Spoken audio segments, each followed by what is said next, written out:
প্রিয় শিক্ষার্থী বন্ধুরা, কেমন আছো সবাই? সবাইকে জানাচ্ছি স্পেশাল পার্টের পক্ষ থেকে অনেক অনেক শুভেচ্ছা এবং অনেক অনেক স্বাগতম। তোমরা যারা অনার্স থার্ড ইয়ারের অ্যাকাউন্টিং ডিপার্টমেন্টের পরীক্ষার্থী রয়েছে, তাদের একটি গুরুত্বপূর্ণ বই হচ্ছে ফিনান্সিয়াল ম্যানেজমেন্ট। এই ফিনান্সিয়াল ম্যানেজমেন্টের একটি গুরুত্বপূর্ণ ম্যাথ ক্লাস নিয়ে আজকে আমি তোমাদের সামনে হাজির হয়েছি, যে ম্যাথটি কিন্তু তোমাদের জন্য খুবই গুরুত্বপূর্ণ এবং বিভিন্ন পরীক্ষার মধ্যে এই ম্যাথটি এসে থাকে।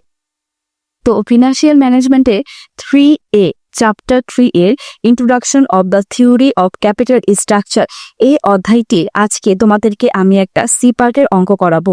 এই অঙ্কটি খুবই গুরুত্বপূর্ণ তোমাদের জন্য, এবং তোমরা যারা আমার চ্যানেলটিকে এখনো পর্যন্ত সাবস্ক্রাইব করনি, ভিডিও শুরু করার আগে অবশ্যই তোমরা আমার চ্যানেলটিকে সাবস্ক্রাইব করে দেবে এবং বেল আইকনটি ক্লিক করে দেবে, যাতে যখনই আমি তোমাদের উদ্দেশ্যে কোনো ভিডিও ছাড়বো অবশ্যই তোমরা হাতের কাছে পেয়ে যাও।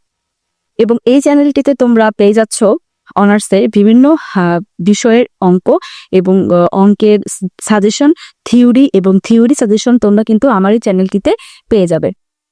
তো চলো দেরি না করে আমরা মূল পর্বে ফিরে যাই। তো শুরু করছি ফিনান্সিয়াল ম্যানেজমেন্টের চ্যাপ্টার 3A, একটি সি পার্টের গুরুত্বপূর্ণ অঙ্ক। এই অঙ্কটি কিন্তু তোমাদের একটি বোর্ড পরীক্ষায় এসেছিল। দেখো, এই অঙ্কটি তোমাদের 2016-17 সেশনের বোর্ড পরীক্ষায় এই অঙ্কটি কিন্তু এসেছিল। এই অধ্যায়টি তোমাদের জন্য খুবই গুরুত্বপূর্ণ। এই অধ্যায়টি থেকে অনেক সময় 14 নাম্বারেরও অঙ্ক আসতে দেখা যায়। কখনো বি পার্টের অঙ্ক আসে, আবার কখনো সি পার্টের অঙ্ক আসে, আবার কখনো কখনো বি পার্ট সি পার্ট একসাথে অঙ্ক আসতে দেখা যায়। তো চলো দেরি না করে আমরা অঙ্কতে ফিরে যাই। অঙ্কটি আমি পড়ছি, ভালো মতো লক্ষ্য করবে। অঙ্ক যদি তোমরা না বোঝো, মানে যে প্রশ্নটা, সেই প্রশ্নটা যদি ভালো মতো না বোঝো, তাহলে অঙ্কের অ্যান্সার করাটা কিন্তু একটু টাফ হয়ে যায়। তো চলো দেখি অঙ্কটি। Year-on company with net operating earnings EBIT of 30,000 টাকা is attempting to evaluate a number of possible capital structure given below। মানে এখানে EBIT দেওয়া রয়েছে কত? 30,000 টাকা। এটা মনে রাখলেই শুধু হবে। Which of capital structure will you recommended and why? এখানে কতগুলো ক্যাপিটাল স্ট্রাকচার দেখা রয়েছে, এখানে তোমরা কোন ক্যাপিটাল স্ট্রাকচারটা গ্রহণ করবে এবং কেন গ্রহণ করবে। দেখো, ক্যাপিটাল স্ট্রাকচার এখানে কতগুলো স্ট্রাকচার রয়েছে? 5টি। এই 5টির মধ্যে কোনটি তোমরা গ্রহণ করবে সেটাই আমরা অঙ্কের মাধ্যমে ক্যালকুলেশন করে বের করব। লিভ অফ ডেপ্ট, এখানে ঋণপত্র রয়েছে 5টির মধ্যে 5টি। কস্ট অফ ক্যাপিটাল বা কেডি পার্সেন্টেজ রয়েছে এখানে। কস্ট অফ ইকুইটি বা কেই পার্সেন্টেজ রয়েছে এখানে। তো এতগুলো পার্সেন্টেজ আমরা পড়লাম না, তোমরা অঙ্কের মধ্যেই দেখতে পাচ্ছ। তো চলো অঙ্কতে চলে যাই। এখানে আমাদের যেহেতু ক্যাপিটাল স্ট্রাকচার নিয়ে অঙ্ক করতে বলেছে, এর জন্য আমাদের যদি এরকম থাকে, ডেপ্ট থাকে, কস্ট অফ ইকুইটি থাকে, কস্ট অফ ইকুইটি ক্যাপিটাল থাকে, এরকম যদি থাকে, তাহলে আমাদের একটা ছকের মাধ্যমে করলেই কিন্তু অঙ্কটা হয়ে যাবে। তো এখানে পার্টিকুলার ক্যাপিটাল স্ট্রাকচার দিয়ে নেবে। যেহেতু এখানে 5টা ক্যাপিটাল স্ট্রাকচার রয়েছে, 5টা পর্যন্তই তোমরা দেবে। তারপর যেটা করবে সেটা হচ্ছে একদমই সহজ অঙ্কটা, তোমরা যদি একবার বুঝতে পারো তাহলে হবে। দেখো, লিভ অফ ডেপ্ট কত রয়েছে? দেখো এখানে রয়েছে 30,000, 40,000। প্রত্যেকটা অধ্যায়, প্রত্যেকটা সেকশনে তোমরা এই টাকাগুলো দিয়ে দেবে। তারপরে কস্ট অফ ডেট বা কেটি, এই যে এখানে যে পার্সেন্টেজ গুলো রয়েছে, সেই পার্সেন্টেজ গুলো দিয়ে দেবে। এতটুকুই শেষ করবে। তারপর কি করবে? এটাকে ক্লোজ করে দেবে। এটার কাজ আমাদের একটু পরে রয়েছে, ঠিক আছে? এর জন্য আমরা এটাকে ক্লোজ করে দিয়েছি। তারপর যেটা করবে সেটা হচ্ছে ইবিআইটিটা দেবে। ইবিআইটি 30,000 টাকা কি রয়েছে? 30,000 টাকা। এই প্রত্যেকটা সেকশনে যেহেতু আমাদের একটাই টাকা অ্যামাউন্ট রয়েছে, তো প্রত্যেকটা সেকশনে একটা অ্যামাউন্টই যাবে। তার মানে কি, এই 30,000 টাকা প্রত্যেকটা সেকশনেই তোমরা দিয়ে দেবে। তারপরে ইবিআইটি থেকে বিয়োগ করবে হচ্ছে ইন্টারেস্ট। লেস হবে কি? ইন্টারেস্ট আই এখানে বুঝবে কিভাবে কোনটা ইন্টারেস্ট। এই যে কস্ট অফ ক্যাপিটাল বা কেডি, মানে এই যে এটা 10%, মানে কস্ট অফ ডেপ্ট বা কেডি, এটার মানেই হচ্ছে ইন্টারেস্ট। তার মানে কি 10%। কার উপরে ধরবো? আমার লিভ অফ ডেপ্ট, এটার উপরে ধরবো। এটাও ঋণপত্র পার্সেন্টেজটা, আর এটা হচ্ছে ঋণপত্রের টাকাটা। তার মানে এটার উপরেই আমরা কিন্তু পার্সেন্টেজ গুলো ধরবো। এই কারণেই দেখো যে উপরে আমরা কিন্তু সাজিয়েছিলাম। তো ধরো 30,000-এর উপরে 10% ধরলে 3,000, 40,000-এর উপরে 10% ধরলে 4,000, 50,000-এর উপরে 11% ধরলে 5,500, এরকম করে করে এই সবগুলো পার্সেন্টেজ লিভ অফ ক্যাপিটাল ধরবে। এই কারণেই আমরা কিন্তু প্রথমেই লিভ অফ ডেট লিখেছিলাম, তারপরে হচ্ছে কস্ট অফ ডেট লিখেছিলাম।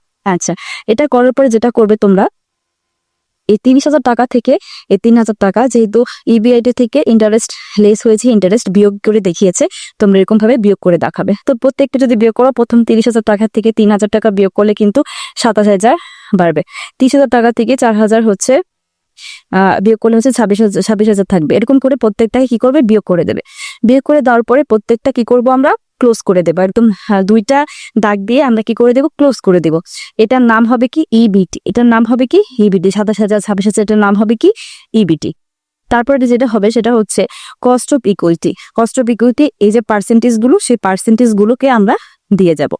তারপরে লাইন এই পার্সেন্টেজ গুলো এরকমই থাকবে, এটার কাজ একটু পরে। তারপরে আমরা তারপরে স্টেপটা হচ্ছে ভ্যালু অফ ইকুইটি বা এস, ভ্যালু অফ ইকুইটি বা এস। এটা সূত্র হচ্ছে ইবিটি ভাগ হচ্ছে কে, মানে কি এই যে ইবিটিটাকে ভাগ দিব কি দিয়ে, আমরা এই যে কে দিয়ে ভাগ দেবো। তো চলো আমরা ভাগ করে দিই। তো ইবিটি প্রথমটা কত, 27,000, তাহলে 27,000 দিয়েছি। কে এর মান কত আছে, 12%, এই যে 12% দিয়েছি। আবার পরেরটা তো সেম, ইবিটি মান রয়েছে 26,000, কে এর মান রয়েছে 12.50 দিয়েছি। এটা এরকম করে করে তোমরা প্রত্যেকটাতে দিয়ে দেবে। এবং দেওয়া শেষ হয়ে গেলে তোমরা যেটা করবে সেটা হচ্ছে ভাগ করে নামিয়ে নেবে। 2,25,000 বের হয়েছে, 2,08,000, 1,81,481, এরকম করে করে ভাগ করে নামিয়ে নেব। তারপরে যেটা করবে সেটা হচ্ছে অ্যাড ডেপ্ট। আমরা ডেপ্টটাকে আবার অ্যাড করব। আমরা ডেপ্টটাকে কি করবো, আবার অ্যাড করবো। মানে যে 30,000, 40,000, 50,000, সেটাকে আমরা কি করব, এই পরটাতে অ্যাড করে নেব। অ্যাড করে নেব বলতে আমরা যে লিখে নেব অ্যাড ডেপ্ট, এই অ্যামাউন্ট গুলো আমরা বসে নেব। তারপরে যেটা করব সেটা হচ্ছে টোটাল ভ্যালু বা বি, এস আর বি, এস এর মানটা আর বি এর মানটা, এই দুটা কি করব, যোগ করব। এস এর মান আর বি এর মানটা কি করব, যোগ করব। যোগ করে দিই। এস এর মান বের হয়েছে 2,25,000, 2,08,000। আবার এই যে এস এর মান, আর এখানে হচ্ছে বি এর মান কত, 30,000, 40,000, 50,000, মানে যে এই অ্যামাউন্ট গুলা দুইটা যোগ করে আমরা নামিয়ে নেব। নামিয়ে এই দুইটাকে আমরা এই এন্ট্রিটাকে আমরা আবারও দুইটা মার্জিন দিয়ে আমরা ক্লোজ করে দেব। ক্লোজ করার পরে এবার চলে আসলাম আমরা ফাইনাল একটা রেজাল্টে, সেটা হচ্ছে ওভারঅল কস্ট অফ ক্যাপিটাল। আমাদের মূলত বের করতে হবে কি ওভারঅল কস্ট অফ ক্যাপিটাল। আমাদের যদি কোনো কোম্পানির সাথে কোনো কোম্পানির তুলনা করতে হয়, তাহলে আমাদের ওভারঅল কস্ট অফ ক্যাপিটালই মূলত আমাদের বের করতে হবে বা কেনট বের করতে হবে। এটার সূত্রটা হচ্ছে ইবিআইটি ভাগ বি, ইবিআইটি ভাগ বি। ইবিআইটি আমাদের ছিল 30,000, কিন্তু এই যে ভিটা বের করতে আমরা কিন্তু এতক্ষণ কাজ করলাম। ভিটা বের করার জন্য ইবিআইটি আমাদের দেওয়াই ছিল, ভিটা বের করতেই আমরা কিন্তু এতক্ষণ কাজ করলাম। ভি কত রয়েছে, 2,55,000, 2,84,000, 48,000, এরকম করে ভাগ করে দেবো আমরা। একটা অ্যামাউন্ট পেয়েছি 11.76, 12.10, এরকম কিন্তু অনেকগুলো পয়েন্ট পেয়ে গেছি আমরা, পার্সেন্টেজ আকারে পেয়ে গেছি। তাহলে দেখো এখান থেকে সবচেয়ে কম কোনটা, এখান থেকে সবচেয়ে কম হচ্ছে এই যে এটা 11.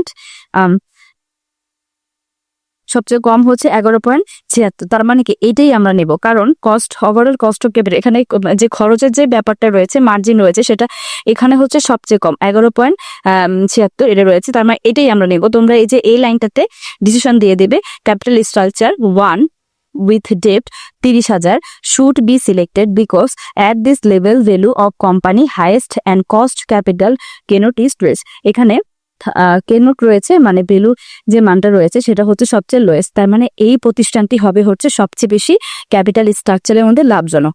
আশা করি তোমরা অঙ্কটি বুঝতে পেরেছো। অনেক সহজভাবে বোঝানোর চেষ্টা করেছি। এই অধ্যায়ে আমি তোমাদের আরো একটি ক্লাস দেব, সেই ক্লাসটিও তোমরা কিন্তু মনোযোগ সহকারে করবে।